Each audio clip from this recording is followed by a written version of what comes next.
Assalamualaikum warahmatullahi wabarakatuh. Bismillahirrahmanirrahim. Beberapa hari lagi kita akan meninggalkan bulan Sya'ban dan akan memasuki bulan Ramadan.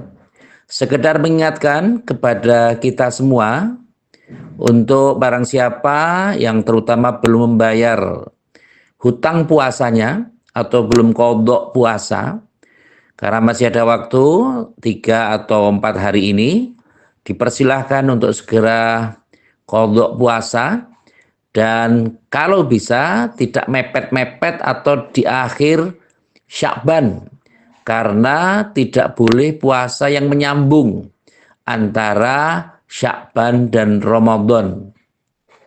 Artinya bagaimana kondisinya supaya tahu bahwa Ramadan ini puasanya 1 bulan. Harus jelas 29 atau 30 hari. Tidak boleh kita berpuasa dari tanggal 27 Sya'ban sampai 1 bulan di bulan Ramadan. Kalau ditanya puasamu berapa hari? Saya puasa 35 hari. Wah, itu berarti kan lebih dari 1 bulan.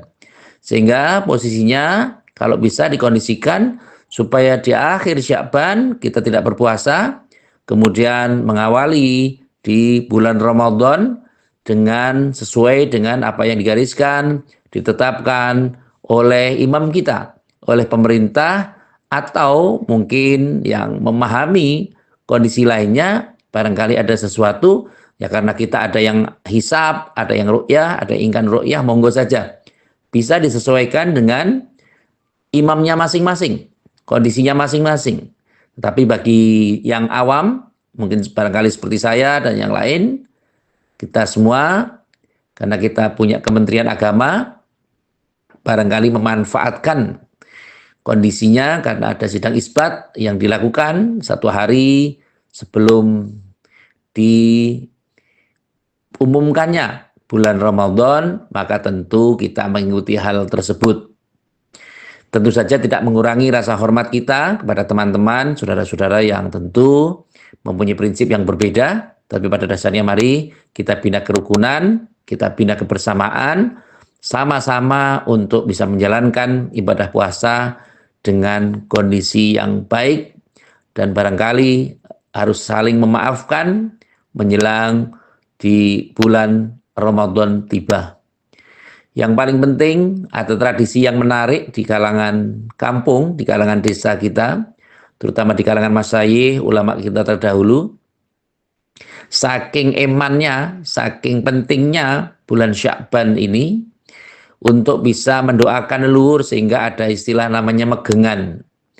Megengan itu biasanya dilaksanakan saudara-saudara kita yang ada di Jawa Timur, biasanya atau sebagian Jawa Tengah, yang mengkondisikan apabila mungkin keluarga kita ngirim doa, tapi ada yang belum tersebut, ada yang belum terkondisikan, akhirnya kiai mengambil inisiatif untuk kenduren atau mengadakan walimah di masjid atau musola, sehingga mendoakan banyak pihak, ada tahlil, ada ungkapan-ungkapan doa yang lain, sehingga menyebut dari leluhur-leluhur kita, dzurriyyatan ba'duha. Jadi mengkondisikan untuk bisa menyebut mereka, leluhur-leluhur kita, dan karena kadang orang Jawa itu, khususnya di desa, biasanya kalau ada kondisi tertentu, ada undangan dari kiai, biasanya kalau hanya makan-makan saja mungkin agak berbeda, sehingga ada doa dulu. Doa dulu, kemudian setelah doa, kemudian ada istilah makan-makan. Menjadi sesuatu kondisi bahwa ini adalah akhir dari bulan Sya'ban dan kita masih boleh makan. Dan nantinya akan memasuki bulan Ramadan, maka istilahnya megengan, atau ada yang mempunyai istilah namanya punggahan, karena akan munggah derajatnya, akan naik derajatnya.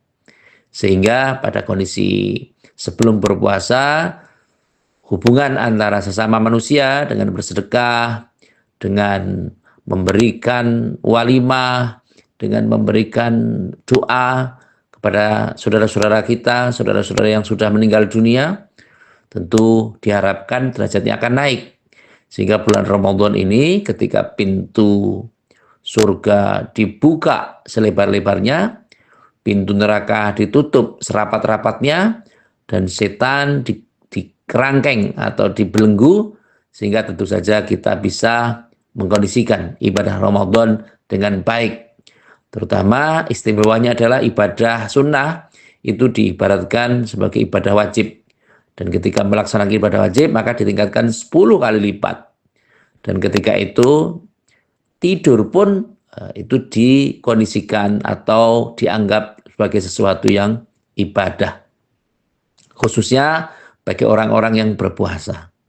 Sehingga dalam hal ini, tentu saja orang memang harus mengkampanyekan, harus menyampaikan, harus berani untuk memaparkan sesuatu. Ide dan PD itu memang harus disampaikan. Orang hanya mempunyai ide saja, tapi tidak pede dalam menyampaikan kepada masyarakat, kepada orang lain, bagaimana kemaslahatannya, bagaimana madharatnya. Tentu hal ini tidak akan bermanfaat banyak. Karena memang ide dan PD ini untuk bisa memasyarakatkannya memang butuh kebersamaan. Kebersamaan dari semua pihak. Baik kalangan biasa, kalangan awam, maupun kalangan intelektual. Sebagaimana kalau kita, misalnya teman-teman kita berprofesi sebagai dokter, mereka juga harus mengkampanyekan, ini loh, saya sarjana kedokteran, lulus tahun sekian, masuk tahun sekian, di fakultas kedokteran, universitas apa, disampaikan. Dokter umum, dokter spesialis, atau dokter hewan, atau dokter apa saja, dokter syaraf, atau dokter misalnya ahli bedah mulut, atau yang lain. Harus disampaikan. Karena ketika tidak ada iklan, tidak ada promosi, maka orang tidak tahu. Sebagaimana beragama juga demikian. Kita tidak usah perlu takut menyampaikan. Saya beragama Islam. Saya sudah syahadat, saya sudah sholat, saya sudah zakat, saya sudah puasa, saya sudah daftar haji misalnya. Ada kondisi-kondisi seperti itu. Sehingga tentu mengkampanyekan sesuatu itu baik dan harus dikondisikan. Untuk apa?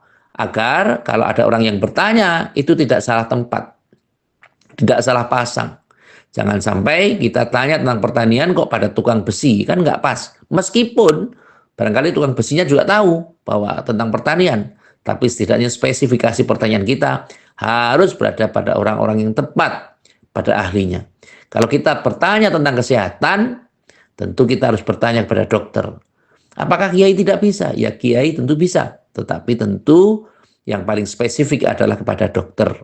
Karena setidaknya kalau dokter, dia mempelajari ilmunya.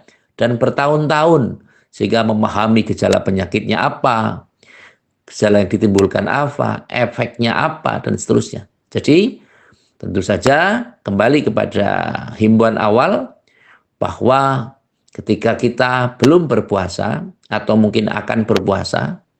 Ada sebab-sebab yang mungkin menghalangi kita berpuasa. Misalnya, ada penyakit berat, orang yang sudah sepuh, dan boleh puasa atau tidak. Tanyanya bukan pada kiai, tapi pada dokter.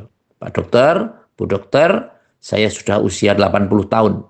Saya ada penyakit asma, saya ada jantung, ada paru-paru, ada asam lambung. Kira-kira bagaimana? Apakah saya puasa atau tidak? Tentu yang akan memberikan solusi itu dokter. Oh, karena kondisinya Bapak kalau puasa ini nanti tidak kuat. Maka kondisinya tidak usah berpuasa. Cukup membayar fidyah saja. Berapa fidyahnya? 1 mud. 1 mud itu 7 on. Kali jumlah puasa yang ditinggalkan. Kalau jumlah puasanya itu 1 bulan, katakanlah 30 hari, berarti 7 kilo kali 3, 21 kilo. Dan untuk tahun depan tidak usah membayar puasa lagi. Karena memang tidak mampu untuk berpuasa. Bagaimana orang yang hilang akal? Tentu orang yang hilang akal sudah tidak disarankan untuk berpuasa. Karena mungkin dia akan lupa. Waduh ini waktunya ini sudah waktu buka apa belum? Jangan-jangan orang yang diperkirakan sahur tapi ternyata sahurnya jam 7 pagi. Karena sudah hilang akal sehingga tidak pas. untuk bisa berpuasa. Dan memang tidak disarankan, tidak diperbolehkan untuk berpuasa. Satu kondisi yang lain, kadang-kadang kita juga merasa, waduh, ternyata orang bodoh ini atau orang yang tidak pinter ini tidak ada barokahnya. Ya, ada barokahnya juga.